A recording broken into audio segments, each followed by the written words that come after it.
kisah-kisah misteri dari Jepang biasanya saya lebih kenal dari film ataupun TV seri ya. Misalnya contohnya karya-karyanya Kanai Minato juga saya tahunya dari film dan TV seri dibanding dari bukunya. Selamat siang semua, selamat datang di kelas buku. Nama saya Ria dan kali ini saya akan membahas Hotel Masquerade karya Keigo Higashino. Saya sendiri udah punya bukunya cukup lama ya, dan itu tersimpan di file di laptop saya. Kebetulan saya waktu itu dapat hadiah sebuah buku, tapi bukunya adalah buku elektronik. Karena orang-orang sekitar saya juga tahu ya, kan kalau misalnya buku fiksi, saya lebih memilih beli buku digital dibanding buku fisiknya karena ya berbagai macam alasan. Jadi ini berkisah mengenai sebuah kasus pembunuhan berantai. Pada awalnya polisi tidak menyangka bahwa ini pembunuhan berantai. Jadi mulai menyadari bahwa ini adalah sebuah serial killer karena ada satu kode-kode yang ditinggalkan oleh si pembunuh di sekitar mayat. Kode-kode itu ternyata merujuk ke lokasi pembunuhan yang selanjutnya. Sudah terjadi 3 kali pembunuhan, dan pembunuhan yang ketiga kodenya berhasil dipecahkan oleh polisi sebelum terjadi pembunuhan keempat. Nah, lokasinya adalah sebuah hotel, namanya Hotel Cortesia. Hotel ini adalah hotel yang sangat mewah, bintang 5, dan polisi berniat untuk menangkap pembunuhnya pada saat dia melakukan pekerjaan, atau minimal bisa menyelamatkanlah korbannya selanjutnya itu. Kemudian polisi bekerja sama dengan pihak hotel.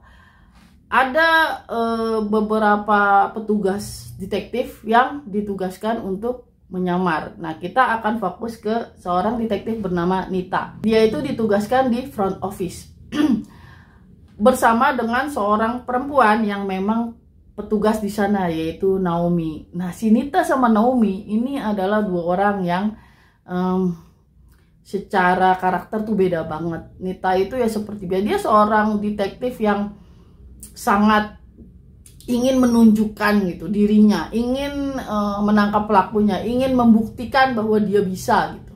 Dan dia secara penampilan urakan ya, dia rambutnya panjang, terus dia ngomong ya seperti petugas detektif pada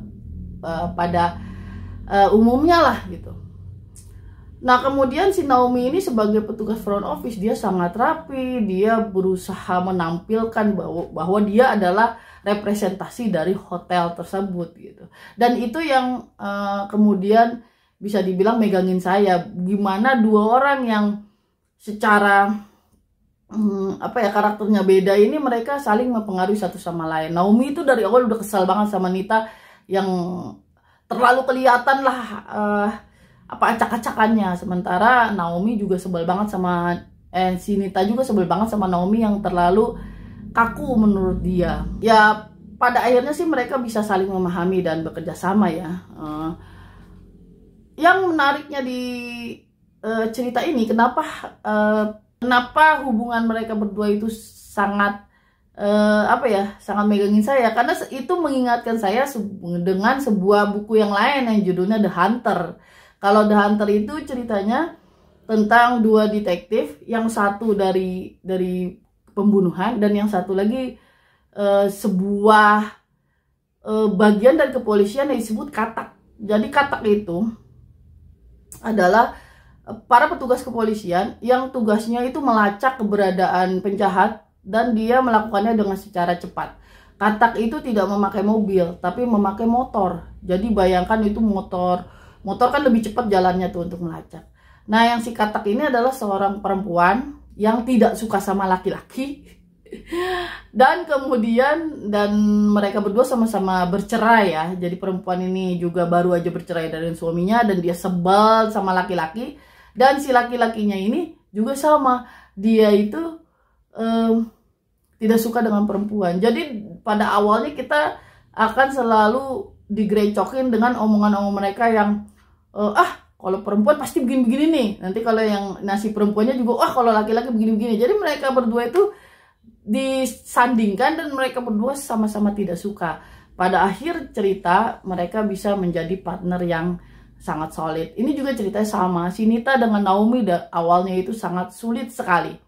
Naomi dengan kebanggaannya dia sebagai staf hotel bintang 5, dan dia selalu mencoba menampilkan bagian hotel yang terbaik. Dia selalu mengatakan bahwa peraturan itu adalah si tamunya itu sendiri gitu. Jadi misalnya ada peraturan hotel nih, tapi tamunya menginginkan yang berbeda gitu, maka peraturan hotel yang kalah gitu. Jadi si tamunya lah yang diutamakan. Sementara bagi Nita sebagai seorang petugas polisi, sebagai seorang yang selalu mengikuti peraturan walaupun dia aut-autan, tapi seaut-autannya orang Jepang lah ya, dia menganggap bahwa hal itu sangat tidak masuk akal gitu. Menurut dia, kenapa harus kita memanjakan orang gitu, mentang-mentang dia bayar gitu. Kalau Nita kan sebagai orang yang dibayar sama pemerintah, dia tidak mengerti bahwa betapa pentingnya seorang tamu hotel yang memang hotel itu sangat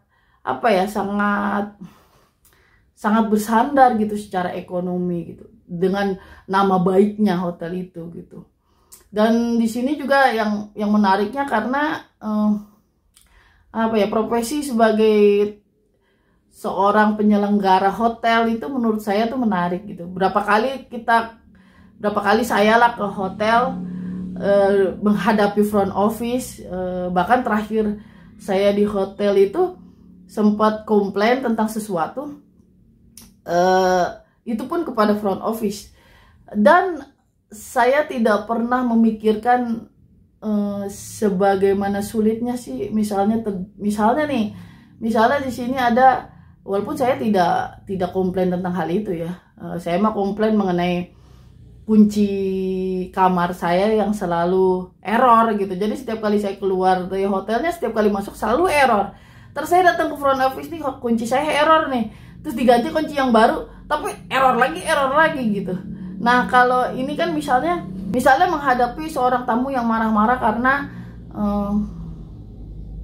dia meminta kamar yang tidak rokok gitu, tidak ada rokok, bukan buat perokok.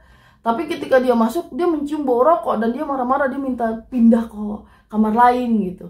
Terus sementara si ininya bilang, orang-orang di situ, tapi kan itu kan kamar tidak merokok. Berarti kalau kamar tidak merokok kan tidak akan pernah dimasuki oleh seorang tamu yang merokok gitu. Atau menghadapi tamu yang dulu pernah datang ke hotel dan ketahuan mencuri gitu. Tapi bukan ketahuan sih, setelah dia pergi, pihak hotel tahu bahwa ada barang yang hilang dan lumayan harganya di dalam kamar. Kemudian orang itu datang lagi.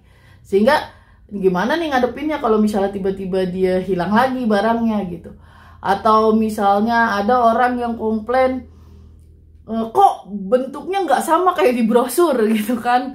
Kan kadang kita ngelihat brosur indah banget, tapi begitu sampai di sananya tidak sama gitu, tidak persis sama yang di brosur. Sementara dia maunya persis sama gitu.